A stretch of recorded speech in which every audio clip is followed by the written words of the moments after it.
The pollution from Russia's war will poison Ukraine for decades. From chemical leaks to rampant wildfires, these are the unseen costs of Russia's invasion. In late May, a large plume of pink smoke erupted from a chemical plant and rose above apartment buildings in Ukraine's eastern city of Severodonetsk. The smoke was toxic. It came from a tank of nitric acid that was struck by Russian military forces. Do not come out of shelters. The region's governor, Sergei Gaidai, said on Telegram, following the attack. Nitric acid is dangerous if inhaled, swallowed, and in contact with skin. Since Russia invaded Ukraine, exploding chemical plants have become a frightening reality for its citizens, but they're just one example of the staggering toll that war is taking on the nation's environment. Rockets are polluting the soil and groundwater. Fires threaten to expel radioactive particles, and warships have reportedly killed dolphins in the Black Sea. Though not as visible as the thousands of lost lives, the environmental costs of war are insidious, quietly harming people and wildlife for decades after fighting stops. Indeed, armed conflict is one of the leading predictors of animal declines and a major source of greenhouse gas emissions. The U.S. military alone emits countries' worth of carbon dioxide. War is also linked to human health problems, including cancer and birth defects. Ukrainian environmental groups are keeping track of the damage, which some experts say amount to war crimes. So far, they've logged nearly 270 cases of potential harm, ranging from damage to power plants to impacts on marine ecosystems. Now, the question is, will Russia be held accountable for them? An environmental crisis in Ukraine. Ukraine covers less than 6% of Europe's land area, but it's home to more than a third of the continent's biodiversity. It's also highly industrialized, with hundreds of chemical plants, nearly 150 coal mines, and more than a dozen nuclear reactors, including Europe's largest. So, one obvious problem is the destruction of these facilities. In March, shelling in the northern Ukrainian town of Novoselitsia caused an ammonia leak at a fertilizer factory, threatening residents by contaminating groundwater and soil. Then there are those exploding tanks of nitric acid. Meanwhile, damage to coal-fired power plants can cause electrical water pumps to fail, allowing contaminated water in mines to spill over and pollute the ground. In 2014, Russia fueled a separatist movement in the coal and steel producing region of Ukraine called Donbas.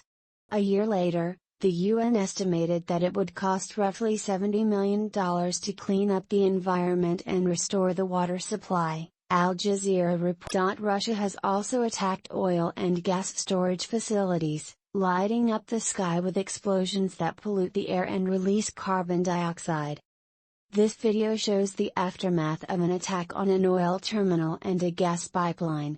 The stuff inside the rockets that both sides are using can poison the environment, too, according to the Ukrainian advocacy group Center for Environmental Initiatives EcoAction. When they explode, artillery rockets can produce a number of noxious substances including hydrogen cyanide vapor and nitrogen oxides, which can cause acid rain, EcoAction said. In April, the Ukrainian army shot down a Russian missile, and some of the debris fell on an agricultural site, leaking toxic chemicals into the soil and water. CNN's Ivana Kotasova officials told people living nearby not to drink water from wells, and there were reports of dead fish in a river several miles away, Kotasova reported.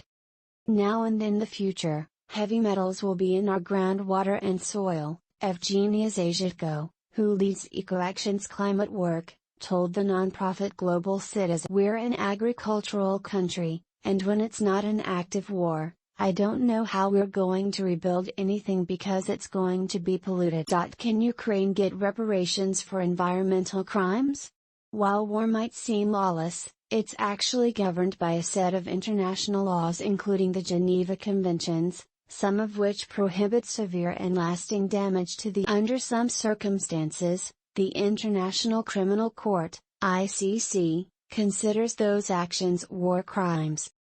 Countries have used these laws to seek environmental reparations before.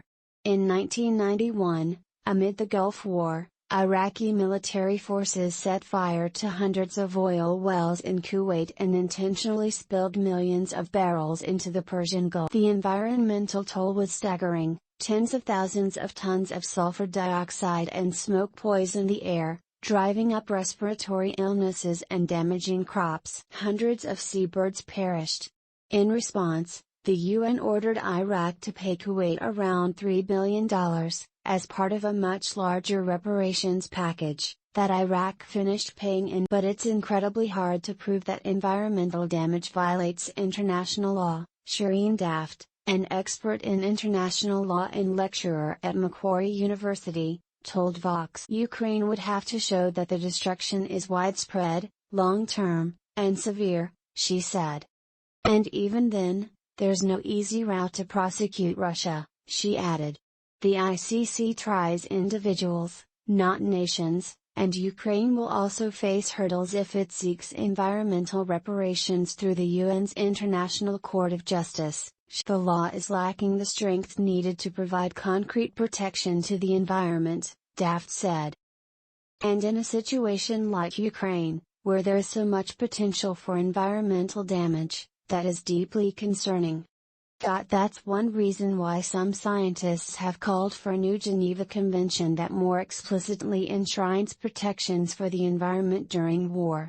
A division of the UN called the International Law Commission has also developed a set of non-binding principles that help clarify how international war laws apply to the environment. Other experts, however, are confident that the global community will hold Russia accountable, one way or another. Russia's actions toward the environment violate the laws of war, said Carol Muffett, President and CEO of the nonprofit Center for International Environmental Law, especially considering that the war itself is illegal under international laws, because it may take months or years or even decades, but Russia will be held accountable for this, Muffett told Vox.